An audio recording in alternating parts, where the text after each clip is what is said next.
ರಾಜ್ಯದಲ್ಲಿ ಉಪಚುನಾವಣೆಯ ಕದನಕಣ ರಂಗೇರ್ತಾ ಇದೆ. ಬಾಗಲಕೋಟೆ, ದಾವಣಗೆರೆ ದಕ್ಷಿಣದಲ್ಲಿ ಬೈ ಎಲೆಕ್ಷನ್ ಕಾವು ಹೆಚ್ಚಾಗ್ತಾ ಇದೆ.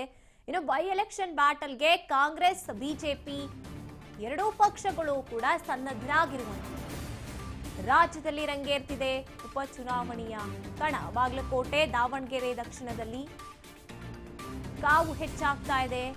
ಬೈ ಎಲೆಕ್ಷನ್ ಬ್ಯಾಟಲ್ಗೆ ಕಾಂಗ್ರೆಸ್, ಬಿಜೆಪಿ ಇಬ್ರು ಕೂಡ ಸನ್ನದ್ಧರಾಗಿರುವಂಥದ್ದು. ಆಡಳಿತ ಪಕ್ಷ ಕಾಂಗ್ರೆಸ್ನಲ್ಲಿ ಆಕಾಂಕ್ಷಿಗಳು ಒಂದ್ ರೀತಿಯಾಗಿ ಅಭ್ಯರ್ಥಿಗಳನ್ನ ಫೈನಲ್ ಮಾಡೋದಕ್ಕೆ ಕಷ್ಟ ಆಗ್ತಾ ಇದೆ. ದಾವಣಗೆರೆ ದಕ್ಷಿಣ ಟಿಕೆಟ್ಗಾಗಿ ಕೈಕೋಟೆಯಲ್ಲಿ ಕಿತ್ತಾಟ ನಡೀತಾ ಇದೆ.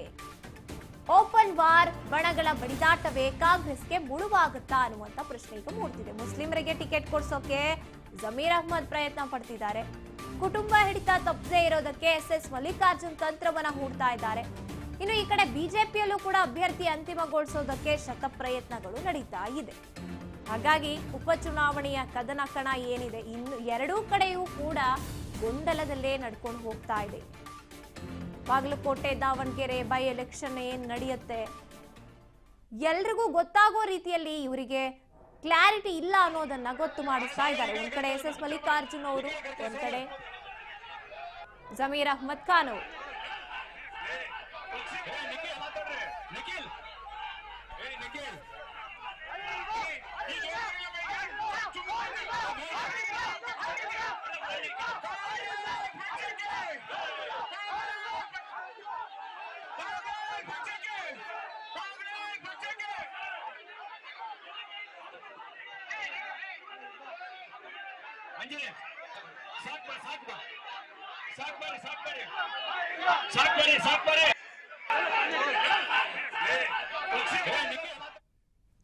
ಹಾಗಿದ್ರೆ ಈ ಒಂದು ಗೊಂದಲದ ನಡುವೆ ದಾವಣಗೆರೆಯಲ್ಲಿ ಯಾರು ಟಿಕೆಟ್ ಆಕಾಂಕ್ಷಿಗಳಿದ್ದಾರೆ, ಬನ್ನಿ ನೋಡ್ತಾ ಹೋಗೋಣ.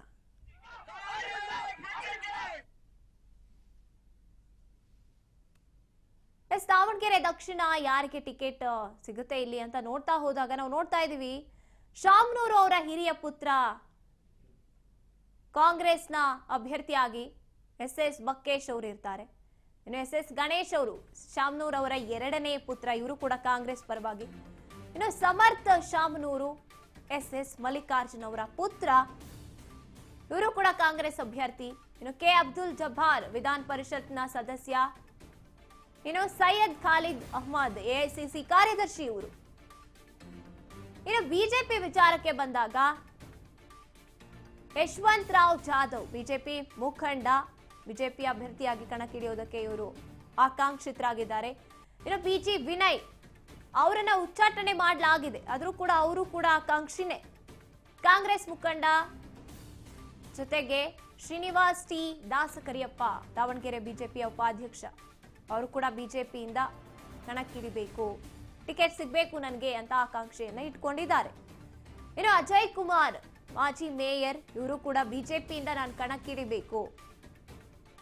ಇಷ್ಟು ಜನ ಏನಿದ್ದಾರೆ ಈಗ ಟಿಕೆಟ್ ಆಕಾಂಕ್ಷಿಗಳಾಗಿರುವಂಥದ್ದು.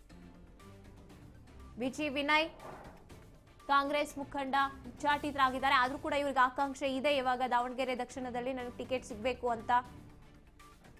ಇನ್ನು ಎಸ್ ಬಕ್ಕೇಶ್ ಆಗಿರ್ಬೋದು, ಶಾಮನೂರು ಅವರ ಹಿರಿಯ ಪುತ್ರ, ಎರಡನೇ ಪುತ್ರ ಕೂಡ ಆಕಾಂಕ್ಷಿತರಾಗಿದ್ದಾರೆ. ಈ ಕಡೆ ಎಸ್ ಮಲ್ಲಿಕಾರ್ಜುನ್ ಅವರ ಪುತ್ರ ಕೂಡ ಟಿಕೆಟ್ ಸಿಗಬೇಕು ಅನ್ನುವಂತ ಆಕಾಂಕ್ಷೆಯಲ್ಲಿ ಇರುವಂಥದ್ದು. ಇಷ್ಟು ಜನರ ಮಧ್ಯೆ ಈಗ ಯಾರಿಗೆ ಟಿಕೆಟ್ ಅನ್ನುವಂಥದ್ದು ಗೊಂದಲದಲ್ಲಿ ಇರುವಂಥದ್ದು ದಾವಣಗೆರೆ ಕ್ಷೇತ್ರದಲ್ಲಿ. ಒಂದ್ ಕಡೆ ಅಲ್ಪಸಂಖ್ಯಾತರಿಗೆ ಟಿಕೆಟ್ ಸಿಗಬೇಕು ಅಂತ ಜಮೀರ್ ಅಹ್ಮದ್ ಖಾನ್ ಅವರು ಪ್ರಯತ್ನ ಮಾಡ್ತಾ ಇದ್ದಾರೆ. ಎಸ್ ಮಲ್ಲಿಕಾರ್ಜುನ್ ಅವರು ಹೇಳ್ತಾ ಇರುವಂಥದ್ದು, ಜಮೀರ್ ಯಾರು ನಿರ್ಧಾರ ಮಾಡೋದಕ್ಕೆ, ಇದ್ರ ಬಗ್ಗೆ ತಲೆ ಹಾಕೋ ಯಾವುದೇ ರೀತಿಯಾದಂತಹ ನಿರ್ಧಾರ ತಗೊಳ್ಳುವಂಥದ್ದು ಅವರಿಗೆ ಬೇಕಾಗಿಲ್ಲ ಅಂತ ಹೇಳಿಕೆನ ಕೊಟ್ಟಿದ್ದೇನಾಯ್ತು, ಈಗ ಮತ್ತೊಮ್ಮೆ ಜಿದ್ದಿಗೆ ಶುರುವಾದ್ರು ಒಂದ್ ರೀತಿಯಾಗಿ ಅಂತ ಹೇಳ್ಬೋದು. ಇನ್ನು ಆಕಾಂಕ್ಷಿಗಳನ್ನ ನೋಡ್ತಾ ಹೋದಾಗ ಇಷ್ಟು ಜನರಲ್ಲಿ ಯಾರಿಗೆ ಇವಾಗ ಟಿಕೆಟ್ ಅನ್ನುವಂಥದ್ದು ಈಗ ಗೊಂದಲದಲ್ಲಿ ಉಂಟಾಗ್ತಾ ಇರುವಂಥದ್ದು. ಎಸ್ ಬಕ್ಕೇಶ್ ಆಗಿರ್ಬೋದು, ಶಾಮನೂರ್ ಅವರ ಹಿರಿಯ ಪುತ್ರ, ಕಿರಿಯ ಪುತ್ರ, ಇನ್ನು ಎಸ್ ಮಲ್ಲಿಕಾರ್ಜುನ್ ಅವರ ಪುತ್ರ ಕೂಡ ಆಕಾಂಕ್ಷಿತರ ಪಟ್ಟಿಯಲ್ಲಿ ಇರುವಂಥದ್ದು. ಸಮರ್ಥ್ ಶಾಮನೂರ್ ಅವರು ಎಸ್ ಮಲ್ಲಿಕಾರ್ಜುನ್ ಅವರ ಪುತ್ರ, ಕಾಂಗ್ರೆಸ್ನಿಂದ ನಾನು ಕಣಕ್ಕಿಳಿಬೇಕು ಅನ್ನುವಂತ ಆಕಾಂಕ್ಷೆ ಅವ್ರಿಗಿದೆ. ಇನ್ನು ಕೆ ಅಬ್ದುಲ್ ಜಬ್ಬಾರ್ ವಿಧಾನ ಪರಿಷತ್ ಸದಸ್ಯ ಕಾಂಗ್ರೆಸ್ನಿಂದ ಕಣಕ್ಕಿಳಿಯೋಕೆ ಅವರು ಕೂಡ ಆಕಾಂಕ್ಷಿತರಾಗಿದ್ದಾರೆ. ಇಷ್ಟು ಜನರಲ್ಲಿ ಈಗ ಗೊಂದಲ ಅಂತೂ ಇದ್ದೇ ಇದೆ. ಯಾರಿಗೆ ಟಿಕೆಟ್ ಕೊಡಬೇಕು ಅನ್ನುವಂಥದ್ದು ಈಗ ಗೊಂದಲ